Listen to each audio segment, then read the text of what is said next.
Благодаря, почитуван председателе. Сакам на почетокот да напоменам дека со предложените измени во Законот за хидрометеоролошките работи, со хидрометеоролошката дејност, всушност се вршат дополнувања на истиот начин што во одредбите во кои е определена надлежноста на Управата за хидрометеоролошки работи, во делот и работите на задачите на воздухот, неговата заштита и квалитетот, истите се бришат, со оглед на тоа што таквата надлежност не е во делокругот на работата на Управата за хидрометеоролошки работи, односно истата се наоѓа во делот на Министерството за заштита на животната средина и просторното планирање. Понатаму предложените решенија се во насока да се избегне преклопување на надлежностите кои веќе се пренесени, како што реков, во делокругот на Министерството за животна средина, а надлежностите на Управата за хидрометеоролошки работи повеќе години во овој дел воопшто и не ги извршува, нити има соодветна техника, нити кадровски ресурси за нивно извршување, и по тој основ и се престанати меѓу останатото и обврските за контрола на воздухот. Сакам да напоменам дека ова наизглед само изменување на дел од законот кој што го тангира работењето на Управата за хидрометеоролошки работи, има исклучително позитивно работење на нејзиното идно извршување на обврските согласно со закон, но и од важноста кој што оваа Управа за хидрометеоролошки работи ги има во повеќе аспекти во секојдневниот живот, од земјоделските активности па до заштита на животната средина и вкупно на целата инфраструктура и на севкупното живење на сите граѓани во државата.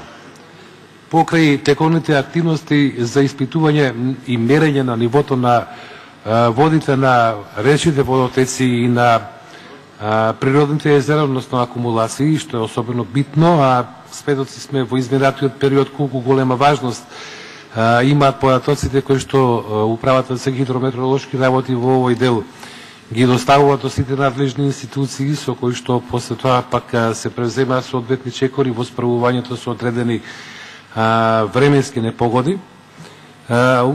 Станува јасно зошто е битно работењето на Управата за хидрометеоролошки работи. Понатаму секојдневните мерења на талогот на врнежи од дожд и од снег по единица површина, кои што се пак од друга страна исто така битни заради понатаму врската која што има Управата за дефинирање на дневна, среднорочна, краткорочна временска прогноза. Исто така и мерењето на јашината на ветерот и во делот на регулацијата на авиосообраќајот, но и во делот на сите потребните податоци кои што Управата ги нуди за потреби кои што имаат специфичен карактер. И како што кажав, временска прогноза за 365 дена во годината и краткорочна временска прогноза и среднорочна временска прогноза со висок процент на нејзино потврдување, а кое што во исто време покрај емпириските податоци се изработува и врз основа на нумеричките податоци кои што како дел во своите активности ги добива Управата за хидрометеоролошки работи. Да напоменам дека за прецизноста за кои што сме сведоци во изминатиот период, доволно јасно говори и членството на Управата за хидрометеоролошки работи во ЕУМЕТСАТ, значи тоа е асоциацијата на сите хидрометеоролошки служби, би рекол, од сите држави во членки на Европската Унија, и преку сателитските снимки кои што бесплатно ги добива преку донација добиена од ЕУМЕТСАТ, може да има прецизни прогнози дневни и краткорочни, со, како што кажав, висок процент на реализација, а ова е исклучително битно па за македонското земјоделство заради тоа што може да има благовремена најава за одредени временски непогоди се со цел за заштита на родот на земјоделските култури од страна на земјоделците, односно нивно полесно справување со временските непогоди. Јас морам и во оваа прилика да напоменам дека Република Македонија врз основа на една многу сериозна студија која што беше изработена од една меѓународна организација е класифицирана меѓу 5 држави кои што е во свет кои што е најмногу изложена на последиците од климатските промени или од глобалното затоплување или заладување. Зависи од кој аспект се гледа. Но покрај Албанија, Молдавија и 2 кавказски држави, Македонија е сврстана, би рекол, во листата на 5 држави кои што се изложени најмногу од климатските промени. Сведоци за последиците од тие промени се токму овие појави кои што ги имавме во изминатите денови, од токму од тие причини како еден од клучните фактори за справување или за полесно излегување од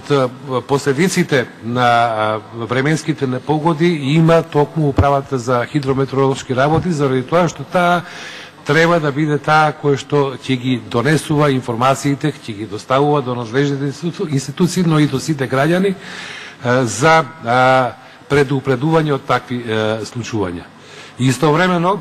врз основа на оваа студија,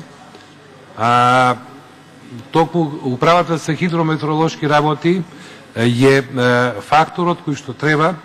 да биде како институција кој што ќе придонесе во изготвувањето на една посеопшезна студија во делот на подготвувањето на институциите и на Македонија како држава во справувањето со последиците од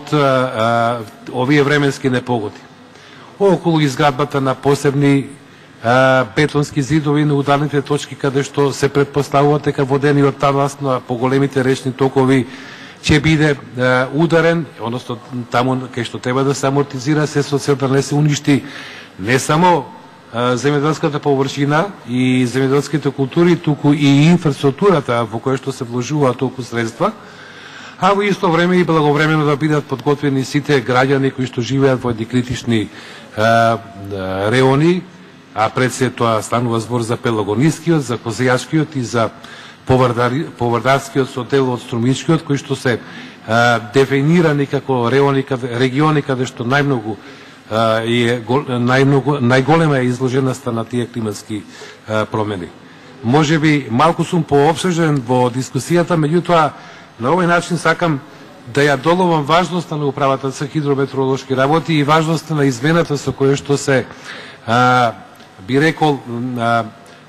префрла надлежноста за анализа на воздухот во друга институција, а со тоа се остава простор на самата управа со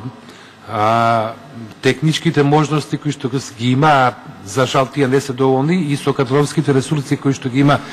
и кои што за жал се уште не се доволни и треба да се зајакне управата со кадровски ресурси кои што би можело без проблем да ги извршуваат со задачи. Која е важноста на управата за да може благовремено да ги дава овие информации и во исто време да може да сигнализира за одредени опасности кои што можат да дојдат како последица на временските непогоди. Од тие причини сметам дека треба да се даде подршка на предложениот закон за изменување на законот, заради тоа што е во полза и на земјоделците, но и на сите граѓани во Република Македонија. Благодарам. Благодарам.